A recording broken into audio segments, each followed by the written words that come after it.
This is a letter from the philosopher Epicurus to his student Manicius. And in this letter, Epicurus talks about the nature of fear.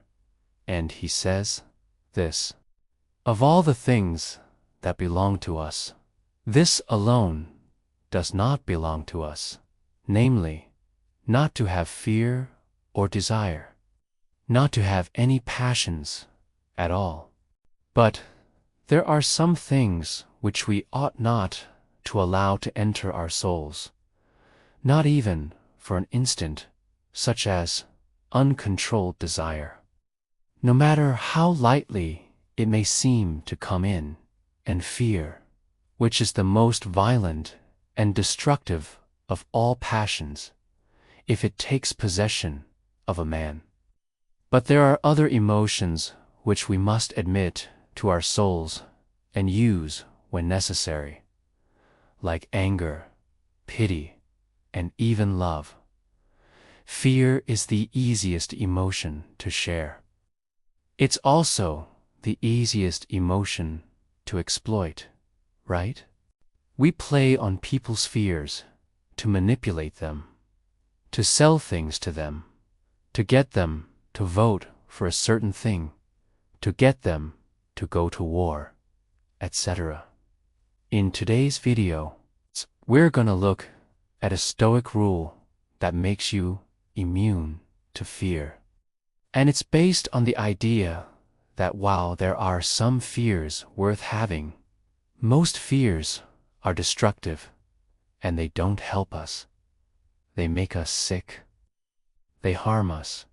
So if we can eliminate those fears or eliminate our response to fear, then we become stronger, better, more resilient human beings.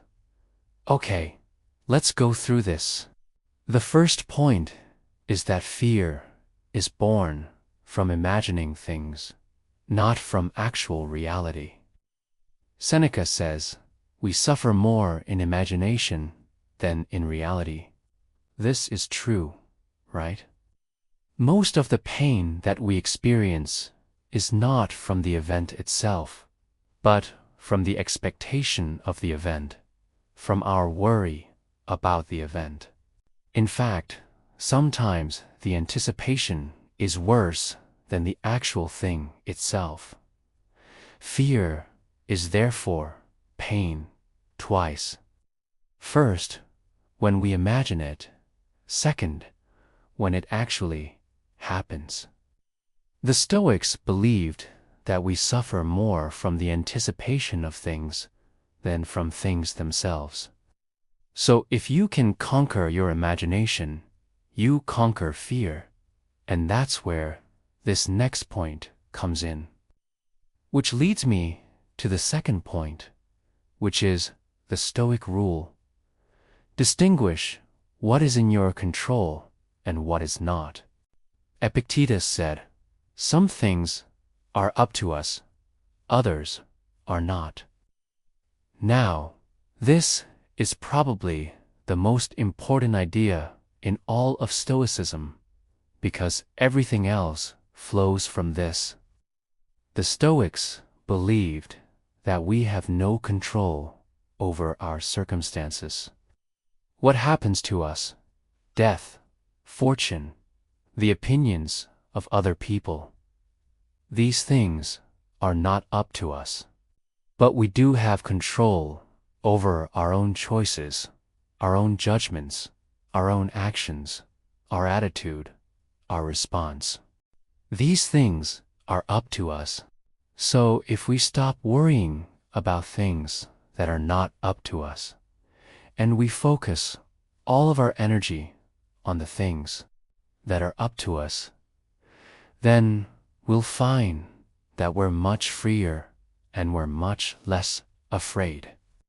Because when you realize you're in control of your response, you're in control of the story you tell yourself about what's happening, then you realize you have far less to fear.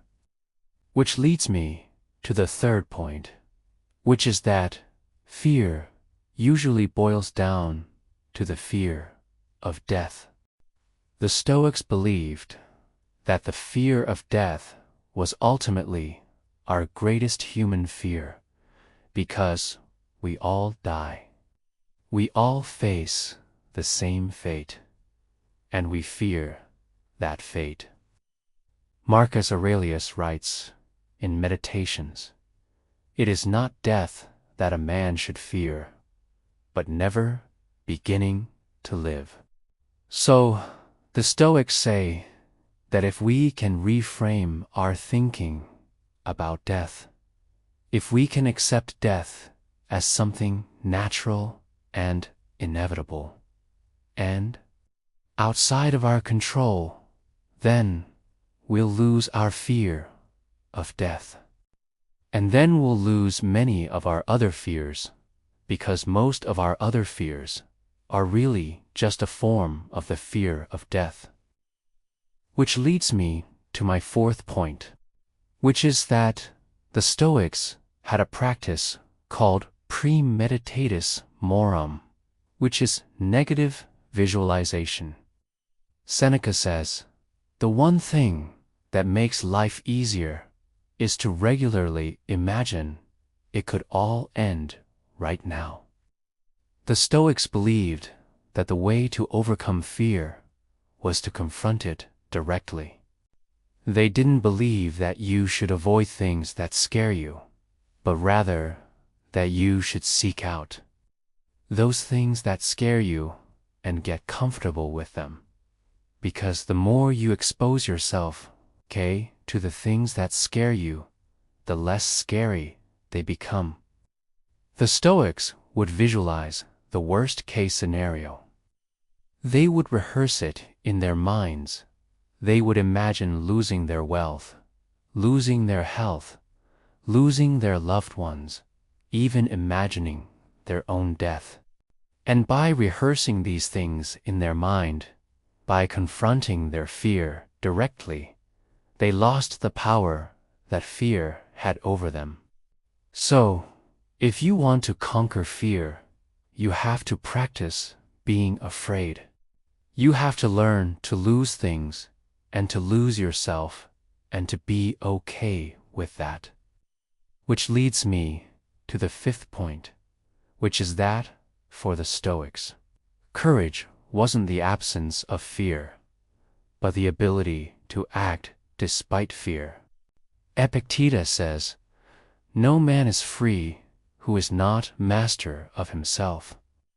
So for the Stoics, courage was about mastering fear, not eliminating it. They believed that it was normal and natural to be afraid, but that we shouldn't let our fear control us. We should learn to be brave and to act despite our fear. So courage is not the lack of fear, but acting in spite of it. That's what it means to be courageous. And it's something that you practice. It's something that you train. It's something that you get better at the more you do it. Which leads me to my sixth point, which is that Stoics knew that fear always shrinks when you zoom out. When you look at your life from far away, when you look at your fears from far away, they become smaller. Marcus Aurelius says, "Soon all fears will vanish, all cares will cease, all our ambition, all our avices, all our pursuits, all our pleasures, all our pains, all our praises, all our regrets, all our regrets, all our hopes. Soon all fears will vanish. Soon we shall be no more."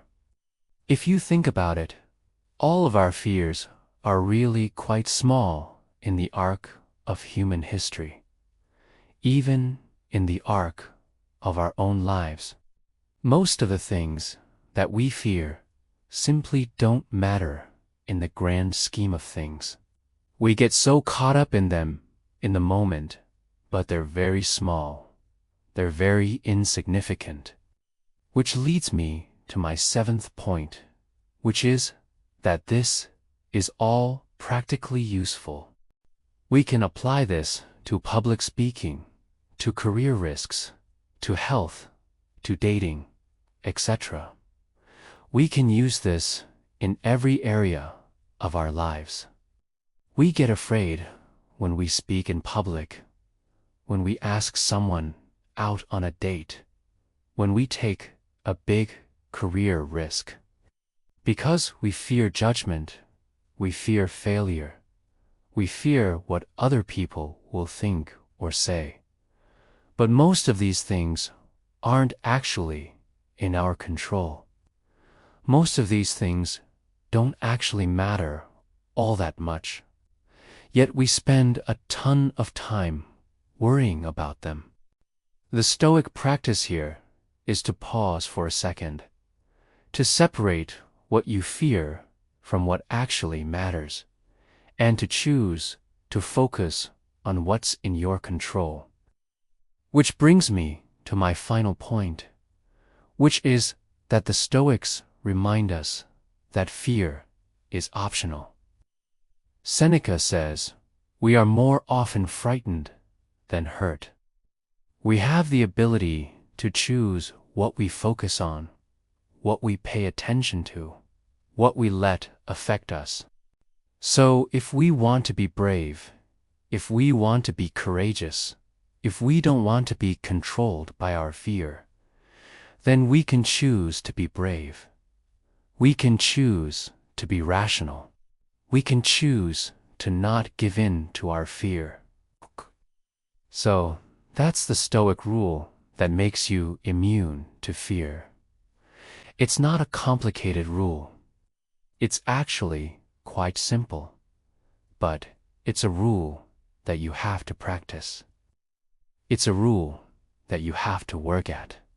It's a rule that you have to try to remember, because if you do, it'll make you braver, stronger, and more resilient.